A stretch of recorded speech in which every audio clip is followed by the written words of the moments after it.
का बहुत बहुत स्वागत है आकर्ष आईएएस रिसर्च सेंटर पर। चलिए शुरू करते हैं आज के एपिसोड को। आज का जो एक टॉपिक है वो बिहार के इतिहास से संबंधित है। दोस्तों, आपको ये सीरीज़ कैसा लग रहा है ज़रूर कमेंट करें, लाइक करें और शेयर करें। दोस्तों, आप अगर चाहते हैं कि बीपीएससी की एग्ज़ाम आप निकालें, बिहार सिविल सर्विसेज एग्ज़ाम निकाले, तो आपको ज़रूरत है इस श्रृंखला से जुड़े रहने की। चलिए शुरू करते हैं इस क्लास को। आज का जो टॉपिक है मगध साम्राज्य का उत्थान। पहला प्रश्न है, प्राचीन भारत में साम्राज्यवाद की शुरुआत और विकास का श्रेय किसे दिया जाता है? तो मगध को दिया जाता है। याद रखिएगा, प्राचीन भारत में साम्राज्यवाद की शुरुआत और विकास का श्रेय किसे दिया जाता है? तो मगध को दिया जाता है। और मगध की जो आरंभिक राजधानी थी वो कहाँ थी? गिरिव्रज थी। याद रखिएगा, राजगृह या गिरिव्रज थी। मगध राज्य की आरंभिक राजधानी कहाँ थी? गिरिव्रज थी। महाभारत और पुराणों के अनुसार मगध का सर्वप्रथम राजवंश था बृहद्रथ वंश। याद रखिए, महाभारत में और पुराण में साफ साफ लिखा हुआ है कि मगध का जो है सर्वप्रथम राजवंश कौन था? बृहद्रथ वंश था। मगध जनपद का संस्थापक कौन था? तो वो बृहद्रथ था। याद रखिएगा, मगध जनपद का संस्थापक कौन था?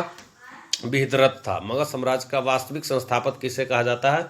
बिंबिसार को कहा जाता है। याद रखिएगा, जैसे महावीर जैन को जो है जैन धर्म का जो है वास्तविक संस्थापक कहा जाता है। जैसे आप जानते हैं जैन धर्म के संस्थापक ऋषिदेव थे, प्रथम तीर्थंकर।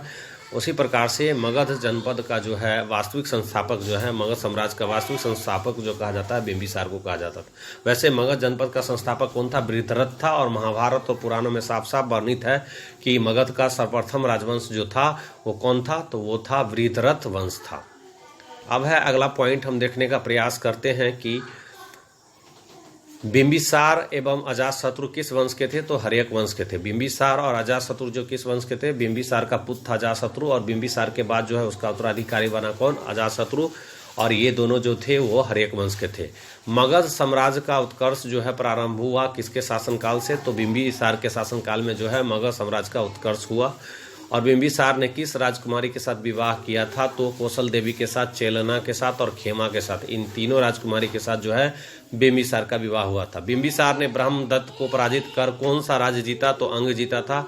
हर्यक वंश का दूसरा शासक कौन था? तो अजातशत्रु था। याद रखिए, हर्यक वंश का दूसरा शासक तो जो था वो अजातशत्रु। प्रथम बौद्ध संगीति जो है अजातशत्रु के शासनकाल में ही हुई थी। राजगीर में दुर्ग तथा स्तूप की स्थापना मगध के किस शासक ने की थी? तो अजातशत्रु ने की थी। प्रथम मगध साम्राज्य का उत्कर्ष किस शताब्दी में हुआ था? तो ईसा पूर्व 6ठी शताब्दी में। याद रखिएगा, प्रथम मगध साम्राज्य का उत्कर्ष जो हुआ था वो हुआ था ईसा पूर्व 6ठी शताब्दी में।